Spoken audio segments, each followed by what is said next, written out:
Quando decidi di fare una vacanza alternativa,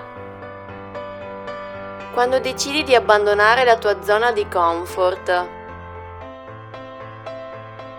di andare in un luogo sconosciuto e di metterti al servizio di una causa,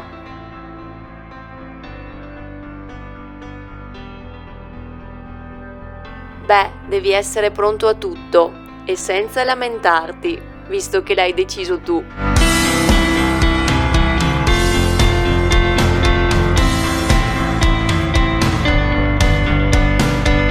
Quando ho prenotato il mio viaggio per São Vicente, ho deciso di fare una tappa a Lisbona per una notte. Forse immaginavo che sarebbero state le mie uniche ore di svago. La bella Lisbona non mi ha deluso, ma già il giorno dopo atterravo in un paesaggio lunare. Ero arrivata a São Vicente.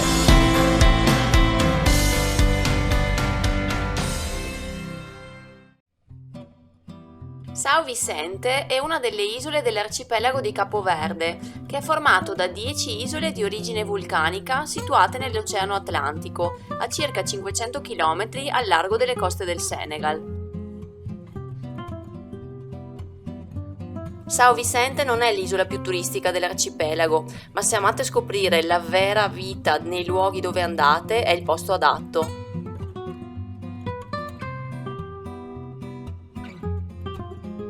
Tutta l'isola conta circa 80.000 abitanti, di cui 70.000 circa vivono nel capoluogo Mindelo.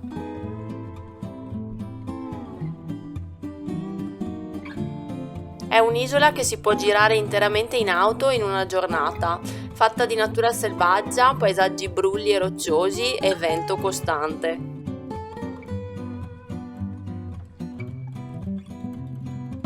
Appena arrivata a São Vicente vengo catapultata nel canile di Cimabó, che è a Lazzaretto, sulla strada che porta dall'aeroporto a Mindelo.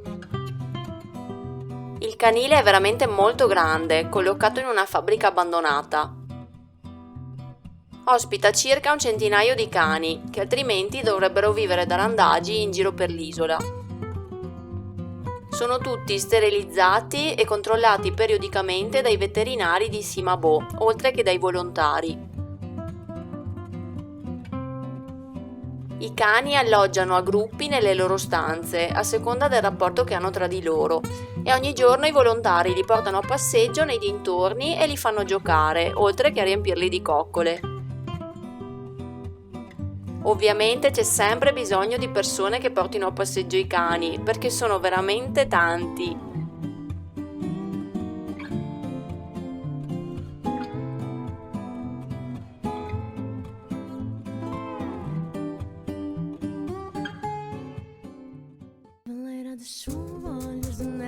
Finalmente arrivo a Mindelo, il capoluogo, dove arrivo per conoscere il resto della truppa di Cimabó.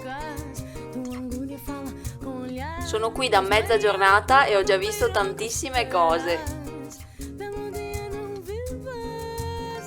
Lui è Paolo e grazie a lui ho scoperto diverse curiosità su Mindelo e Capo Verde. Il fortino era fatto per difendere la baia di Mindelo dai pirati nell'epoca dei pirati.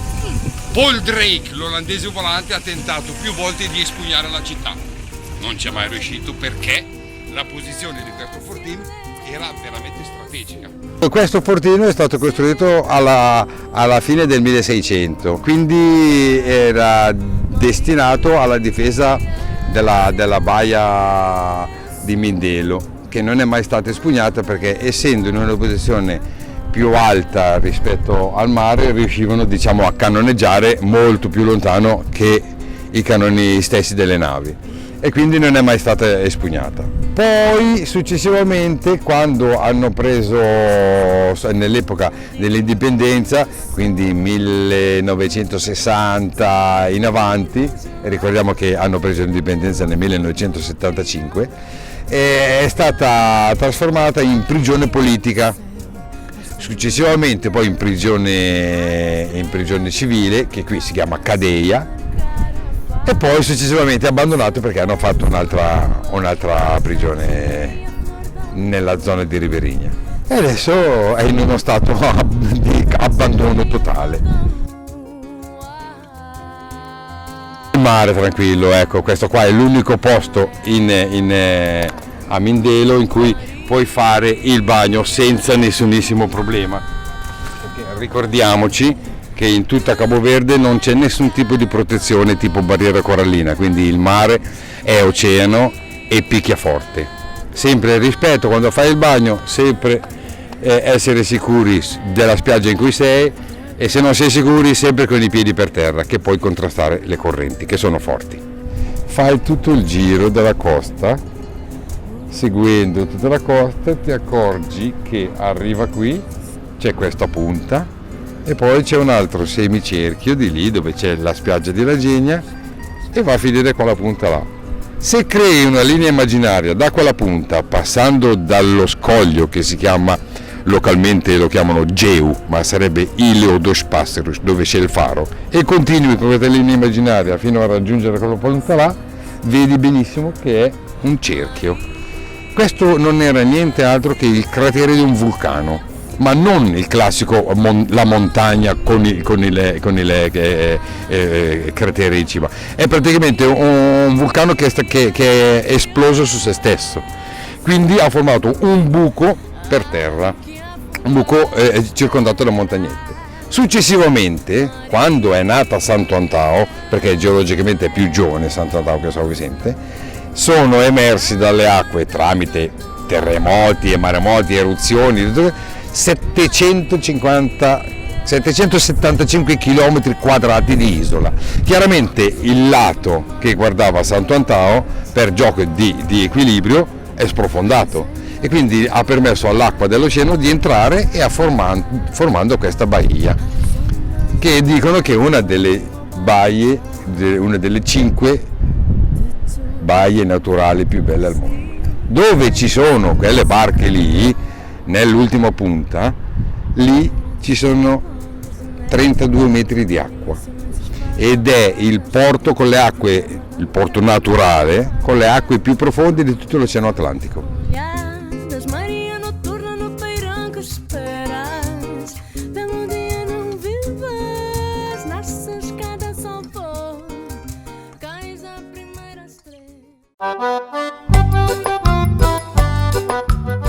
Ma finalmente andiamo a conoscere Silvia, anima fondatrice di Cimabue, una vera forza della natura, che a dir la verità avrebbe anche bisogno di riposarsi ogni tanto, È grazie a lei che Cimabue esiste e fa così tanto per i cani e i gatti di São Vicente. Ciao amici gatti e amiche gatte!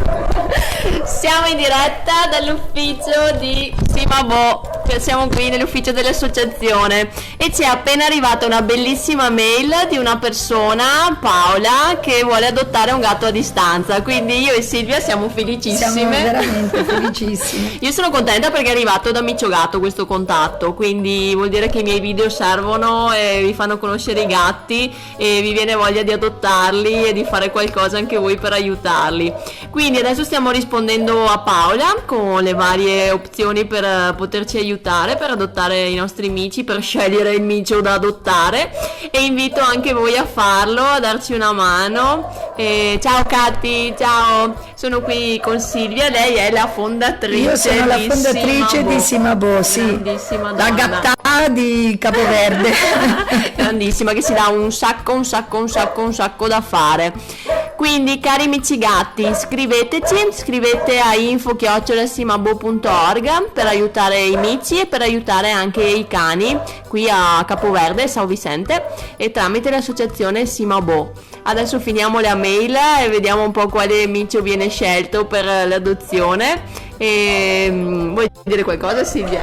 Voglio ringraziare tantissimo Paola, ma anche tutti voi che seguite Micio Gatto, perché so che è un blog molto seguito, quindi grazie alla presenza di Paola qui i mici di Capoverde finalmente avranno una voce che verrà ascoltata da tantissimissime persone, e questa è una grande gioia per me, una grande soddisfazione anche avervi qua con noi. Grazie. Anche per me è tanto una soddisfazione. Bene, andiamo avanti con la giornata. Adesso vado su in gattile a fare un po' di lavoretti. Ciao amici gatti e amiche gatte, seguiteci. Ciao a tutti.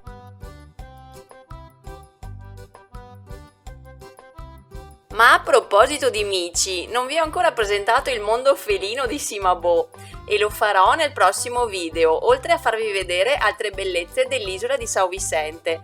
Vi aspetto dunque nella prossima puntata. Ciao amici gatti e amiche gatte!